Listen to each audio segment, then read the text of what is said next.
Quelques jours plus tard, il arriva que le roi Wembanguignan se mit à faire construire un grand réservoir hydraulique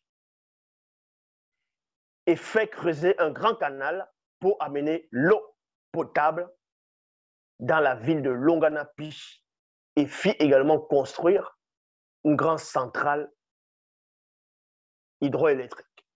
Donc vous comprenez que au temps du roi Wembanguignan, il y avait déjà la technologie. Il y avait déjà, ils avaient la science pour maîtriser l'énergie.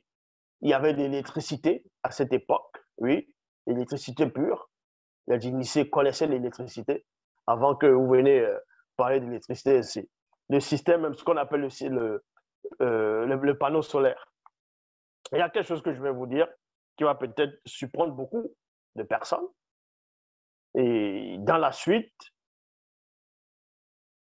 ne soyez pas étonnés que des savants, des chercheurs, des scientifiques vont essayer de vouloir aussi percer, vouloir trouver maintenant comment prendre de cette source-là, de cette énergie. Quelle énergie dont je fais allusion?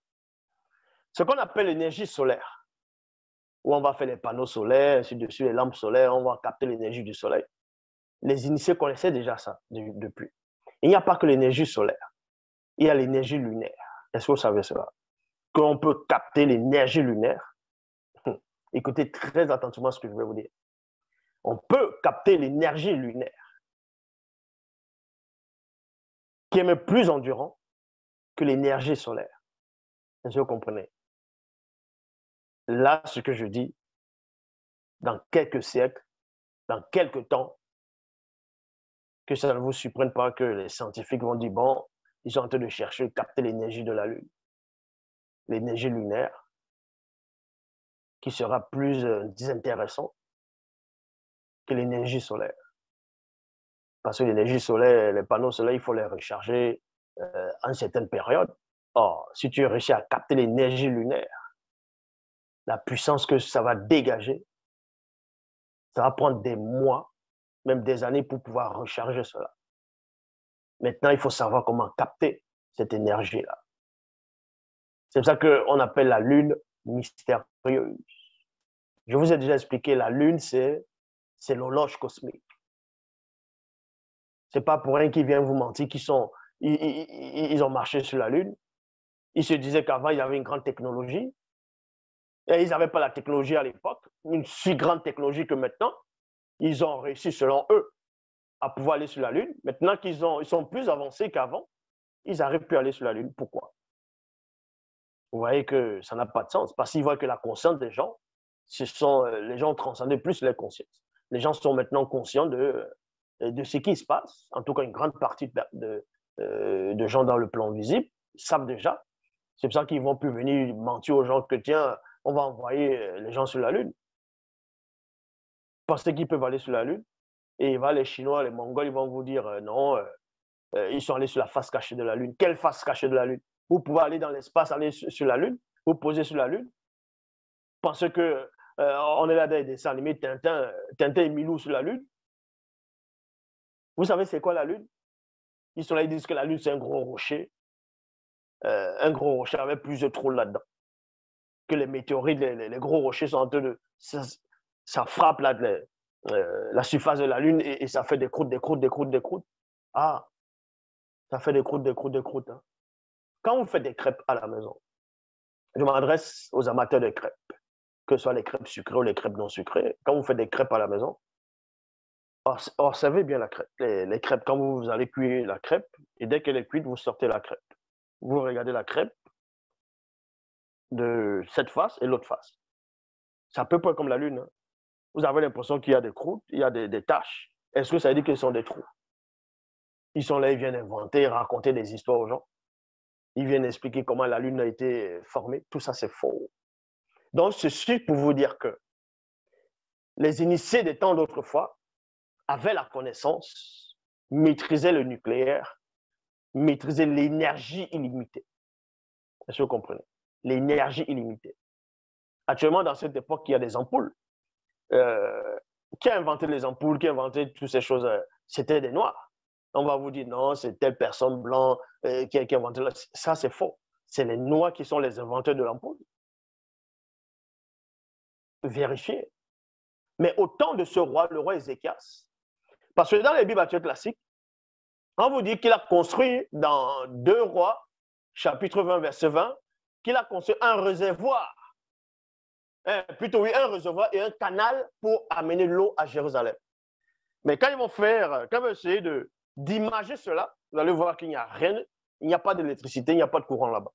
Or, la vraie version vous dit ici que quelques jours plus tard, il arriva que le roi Wembanguignan se mit à construire un grand réservoir hydraulique.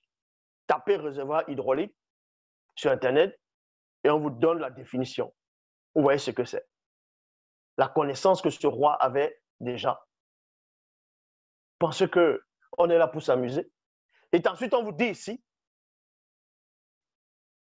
et faire creuser un grand canal pour amener l'eau potable. Je dis bien potable. Dans la ville de Longanapi, il fit également construire un grand central hydroélectrique. Vous pouvez taper et vous allez voir ce que c'est. Pourvu d'électricité. Et ça n'avait rien à voir avec l'électricité qu'on voit là maintenant, que les gens essaient de vous la mettre dans les centrales, et ainsi de suite, non. Et ils maîtrisaient l'art. Ils avaient la connaissance sur le nucléaire, sur l'énergie pure, l'énergie propre, sur la cosmologie. Ils avaient la technologie. Non seulement ses ancêtres avaient maîtrisé la science, connaissaient la spiritualité, vivaient la spiritualité, et aussi le combat spirituel. Ils étaient accomplis.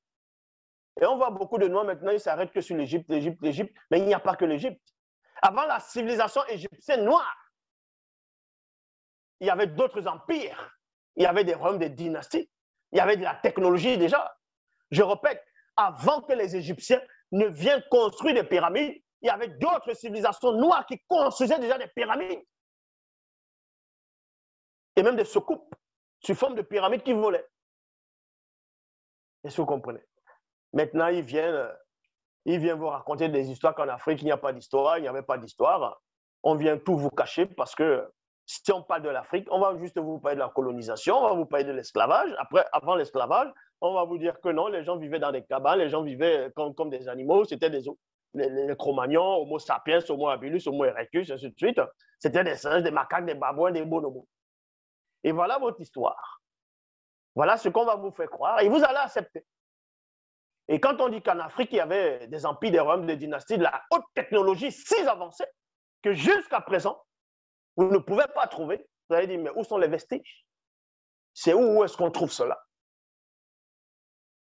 Vous pensez que Moutati dit, et Moudima Bekor qui s'est dit, quand ils viennent pour châtier, on permet que cette technologie puisse rester enfouie, cachée, afin que les autres races ne puissent pas voir cela. Parce que s'ils pouvaient voir cette technologie dont je fais allusion et reproduire cela, ça allait finir de vous. Hein. Mais même s'ils voient, ils ne peuvent pas reproduire. Parce qu'il faut avoir l'ADN de l'homme noir pour reproduire ces choses-là. Est-ce que vous comprenez? Ça, c'est encore une autre science que vous ne pouvez pas pénétrer maintenant. En tout cas, dans cette génération.